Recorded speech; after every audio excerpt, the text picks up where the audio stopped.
अस्सलामुअलैकुम friends. Assignment number 2 आई है MGT 603 की। तो उसमें हमें एक केस गिवन है कि एक ABC कंपनी है, उसका डाइवर्स पोर्टफोलियो है बिज़नेस। उसका केमिकल प्रोडक्शन से लेकर टेक्सटाइल तक है।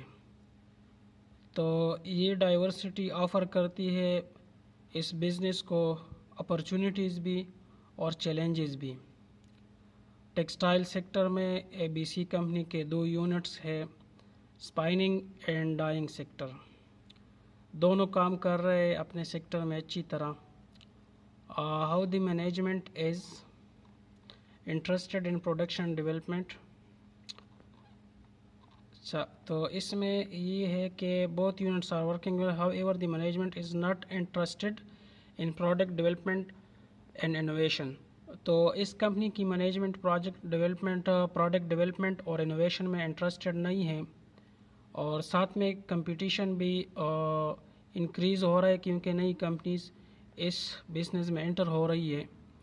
तो वो इस इंडस्ट्री के लिए एक थ्रेट भी क्रिएट कर रही है अपनी सर्वाइवल और ग्रोथ के लिए।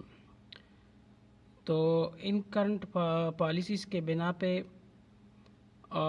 कि ये इस थ्रेट से बाहर निकल जाए, ये कंपनी क्या करती है, एक स्ट्रेटेजिक एनालिस्ट को हायर करती है कि वो इस कंपनी की स्ट्रेटेजिक पोजीशन को देखें और फिर वो फैसला करे मार्केट के लिहाज से कि इसको कौन सी स्ट्रेटेजी इम्प्लीमेंट करनी है।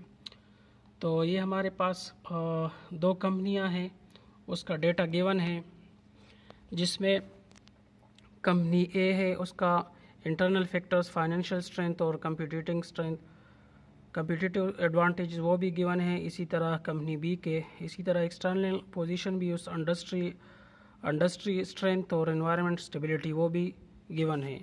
तो इसके बेस पे हमने क्या करना है कि हमने इन दोनों क्वेश्चंस को आंसर करना है। पहले तो ये कि हमने क्या करना है, इसकी लोकेशन फाइंड आउट करनी है स्पेस मैट्रिक्स में, और दूसरा इसके लिए कौन सी स्ट्रेटजिस्ट सजेस्ट करेगा, तो उसको भी हमने मेंशन करना है इस असाइनमेंट में। तो सबसे पहले मैं आपको थोड़ा ओवरव्यू दे देता हूँ। ये हमारे पास स्पेस मैट्रिक्स के 4 क्वाड्रेंट्स होते हैं, उसमें एग्रेसिव, कंजर्वेटिव और डिफेंसिव। ठीक है, इसके बाद ये इसके 2 इंटरनल डायमेंशंस हैं और 2 एक्सटर्नल डायमेंशन हैं। ये ओवरऑल स्ट्रेटेजिक पोजीशन इन चारों चीज़ों से पता चलती है। और इसको हमने डेवलप कैसे करना है, तो उसके लिए हमने ये करना है कि वेरिएबल्स FSCA, CA, ES और IS को हमने सेलेक्ट करना है। फिर उनको हमने वैल्यूज़ 1 से 6 तक और +1 से +6 तक और -1 से -6 तक इनको दे देनी है। फिर हमने नेक्स्ट क्या करना है कि जो सोल्यूशन में हमें गिवन है कि 2 scores on the x axis और plot on the x, add the scores on the y axis and plot these on intersection of the new x1 point। तो उसके बाद फिर हमने एक डायरेक्शनल वेक्टर बनाना है ओरिजिन से through the new intersection point. तो ये हमारे पास हमने पॉइंट आउट करना है। ये जो मैंने सोल्यूशन बनाया है वो भी मैं आपके साथ शेयर कर रहा हूँ। कंपनी ए के लिए IS और CA, ये एक्स एक्सिस पे दोनों वैल्यू होते हैं। CA, ये CA है और ये IS, ये दोनों एक्स एक्सिस के हैं, और FS और ES ये दोनों वाई एक्सिस के हैं।